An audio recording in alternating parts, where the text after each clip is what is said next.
5 দফার সঙ্গে আরো এক দফা, অর্থাৎ স্বাস্থ্য দপ্তরের আধিকারিকদের একেবারে পদত্যাগ চেয়ে আন্দোলনকারীরা, চিকিৎসকরা তারা স্বাস্থ্য ভবনের দুয়ারে এই মুহূর্তে অবস্থান করছেন।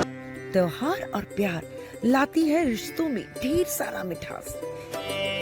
परंपरा वही, सोच नहीं। आदि मोहिनी मोहन कांजीलाल কমিশনের হাতে তার পদত্যাগ পত্রে ডেপুটেশন দিয়ে সেখানে শিরদাঁড়া রেখে এসেছিলেন। আর আজকে মগজাস্ত্র এবং চোখ, প্রতীকী ব্রেন এবং প্রতীকী চোখ নিয়ে তারা আন্দোলনে নেমেছেন। চিকিৎসকরা দিন রাত তারা আন্দোলনে চালিয়ে যাবেন, তারা তাদের অবস্থানে অনড়, এমনটা তাদের স্পষ্ট করে দিয়েছেন তারা তাদের বার্তায়।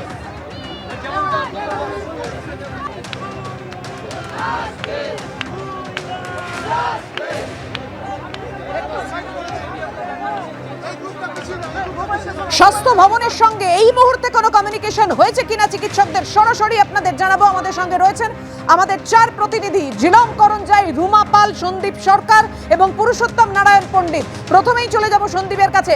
সন্দীপ, স্বাস্থ্য ভবনের তরফ থেকে জানিয়ে দেওয়া হয়েছে, যেটা সন্দীপ জানাচ্ছিল আমাদেরকে, যে পরিষ্কার করে দেওয়া হয়েছে যে কোনো সময় চিকিৎসকরা তারা আসতে পারেন এবং কথা বলতে পারেন স্বাস্থ্য দপ্তরের আধিকারিকদের সঙ্গে। কি অবস্থান এই মুহূর্তে চিকিৎসকদের? দেখো, তারা পদত্যাগ চাইছেন এবং সেই পদত্যাগের আলোচনা তারা যাদের পদত্যাগ চাইছেন তাদের সাথে করতে চান না, এটা তারা জানিয়েছেন। এবং সেই পদত্যাগের দাবিতে যে তাদের এই যে অবস্থান, সেই অবস্থান যে দীর্ঘমেয়াদী হতে চলেছে তার লক্ষণ কিন্তু আমরা দেখতে পাচ্ছি। ইতিমধ্যেই তারা রাস্তায় বসে পড়েছেন সারিবদ্ধভাবে। এখানে পরপর তারা ছোট ছোট গ্রুপ করে এখানে গোটা রাস্তায় তারা বসে পড়েছেন, স্লোগান চলছে। কিছুটা দূরে আমরা দেখতে পাচ্ছি যে সারি সারি বায়ো টয়লেট নিয়ে আসা হয়েছে, অর্থাৎ দীর্ঘমেয়াদীতে তাদের আন্দোলনের ক্ষেত্রে এই যে সমস্ত জিনিস, যে সমস্ত প্রয়োজনীয়তা রয়েছে এই জায়গায় একটানা অবস্থান চালাতে গেলে তার প্রস্তুতি তারা কিন্তু সারতে শুরু করেছেন ধীরে ধীরে। অর্থাৎ স্বাস্থ্য ভবন ঘেরাও করে অবস্থান জারি থাকবে, এরকম একটা আভাস কিন্তু আমরা ইতিমধ্যেই দেখতে পাচ্ছি। আমার সঙ্গে রয়েছেন আমার ক্যামেরা প্রতিনিধি, আমি তাকে বলবো যে সেই ছবিটা দেখানোর জন্য প্রবীর সামন্তকে।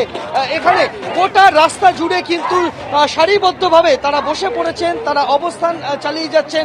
তাদের এই অবস্থান যে এখনই উঠছে না তার আভাস কিন্তু আমরা পেতে শুরু করেছি। ঘড়ির কাঁটায় যে ডেডলাইন, সেই ডেডলাইন বিকেল 5টার ডেডলাইন পার হয়ে গিয়েছে। সেই ডেডলাইন পরবর্তী তাদের পরিকল্পনা কি সেই বিষয়ে তারা আর কিছুক্ষণ পর তাদের স্ট্যান্ড পয়েন্ট স্পষ্ট করবেন। কিন্তু তাদের স্ট্যান্ড পয়েন্ট যাই হোক না কেন, তারা যেটা জানিয়ে দিয়েছেন যে এই অবস্থান থেকে তারা সরছেন না এবং যতক্ষণ না তারা এই 3 স্বাস্থ্যকর্তার পদত্যাগ দেখতে পাচ্ছেন ততক্ষণ পর্যন্ত তারা এখানে অবস্থান চালিয়ে যাবেন। সঙ্গে কলকাতা পুলিশের নগরপাল তার পদত্যাগ, বিনীত গোয়েলের পদত্যাগ, এই কোটি ইস্যু, এই ইস্যুতে কিন্তু তাদের এই অবস্থান, তাদের ইস্যুগুলো, তাদের দাবিগুলো একেবারে স্পষ্ট। 6 দফা দাবিতে তারা অনড় রয়েছেন যে এই দাবি পূরণ করতে হবে, নইলে তারা অবস্থান চালিয়ে যাবেন। তুমি আমাদের সঙ্গে থাকো। আমাদের অপর প্রতিনিধি রুমা পাল আমাদের সঙ্গে রয়েছে। রুমা, এই মুহূর্তে জানাও আন্দোলনের যে অংশে তুমি রয়েছো সেখানকার ছবি দেখাও। দেখো, যা অবস্থান দেখছি বা যে আন্দোলন দেখছি সেটা কিন্তু খুব তাড়াতাড়ি শেষ হবে এমনটা কিন্তু মনে হচ্ছে না। সেই ছবিটা কিন্তু একবার দেখিয়ে দিচ্ছি। দেখো, সকলে এখানে বসে রয়েছে, একদম সারি সারিভাবে কেউ বসে রয়েছে। যতদূর চোখ যায় সেখানে দেখতে পাচ্ছি একদম তারা দাঁড়িয়ে স্লোগান তুলছেন এবং তাদের একটাই বার্তা যে তাদের 5 দফা দাবি রয়েছে। যে দাবি নিয়ে কিন্তু তারা আজকে আরজিকর থেকে আবার করুণাময়ী মোড়, তারপরে কিন্তু এখানে একদম স্বাস্থ্য ভবনে এসছে এবং পদত্যাগের দাবি করছেন। কার? একদম স্বাস্থ্য সচিবের পদত্যাগের দাবি করছে স্বাস্থ্য শিক্ষা অধিকর্তা। মানে এর আগে যে ছবিটা আমরা দেখেছিলাম লালবাজার অভিযানে, সেখানেও কিন্তু পুলিশ কমিশনারের তারা পদত্যাগ দাবি করেছিলেন। তারপরে সকলের জানা কি এবং এটা ঐতিহাসিক ছবি হয়ে রয়েছে যেখানে কিন্তু পদত্যাগ অলরেডি পুলিশ কমিশনারের হাতে তারা তুলে দিচ্ছেন, তারই পদত্যাগের ডেপুটেশন দিচ্ছেন। সেরকমটা আবারও হতে চলেছে কিনা এটা এখন দেখার। তবে এখন তা দেখে মনে হচ্ছে যে যারা জুনিয়র ডাক্তাররা রয়েছেন তারা কিন্তু একদম প্রস্তুতি নিয়ে এসছেন এসছেন, মানসিকভাবে তারা প্রস্তুত এবং অন্যান্যভাবেও তারা প্রস্তুতি নিয়ে এসেছেন। জল থেকে শুরু করে যা যা প্রয়োজনীয় জিনিসপত্র তারা সঙ্গে নিয়ে এসেছেন এবং তাদের বক্তব্য রাত তো তারা থাকবেন, দিন হোক রাত হোক তারা অবস্থান এখানে করছেন এবং তাদের দাবি আরও একবার মনে করি দিই তাদের দাবিটা কি।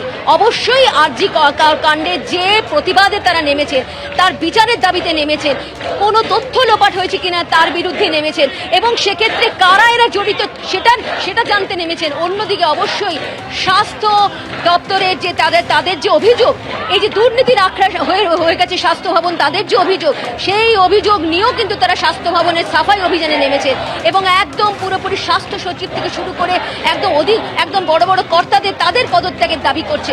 কোথাও একটা তাদের মধ্যে একটা বিশ্বাসের যে একটা যোগসূত্র থাকে, সেই যোগসূত্র কোথাও ভেঙেছে। সেই কারণেই কিন্তু তাদের এই অভিযান এবং তাদের বক্তব্য তারা কিন্তু এই অবস্থান চালিয়ে যাবেন, অবস্থান বিক্ষোভ করবেন। দেখো কিছুক্ষণ আগেও কিন্তু এই অবস্থান চলছিল, ঠিক 5টা বাজার সঙ্গে সঙ্গে কিন্তু সমস্ত গাড়ি, পুলিশের গাড়ি আটকে দেওয়া হয়, পুলিশের গাড়ি কোনোভাবেই এখান থেকে বেরোতে দেওয়া হয় না। অন্যদিকে তারা কিন্তু একদম এখন সার হয়ে বসে পড়েছেন, কেউ দাঁড়িয়ে রয়েছেন, কেউ স্লোগান তুলছেন এবং বিকেল 5টা বেজে গিয়েছে।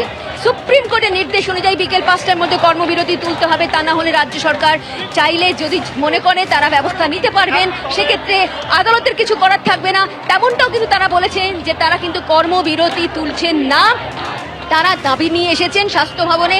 যতক্ষণ তাদের দাবি মানা হচ্ছে না তারা অবস্থান চালিয়ে যাবেন। তাদের দাবি মানা হচ্ছে, তুমি যেটা বললে, যে ছবি দেখালে, যে সেই সমস্ত প্রস্তুতি তাদের সারা, যে তারা তাদের অবস্থানে অনড় রয়েছে।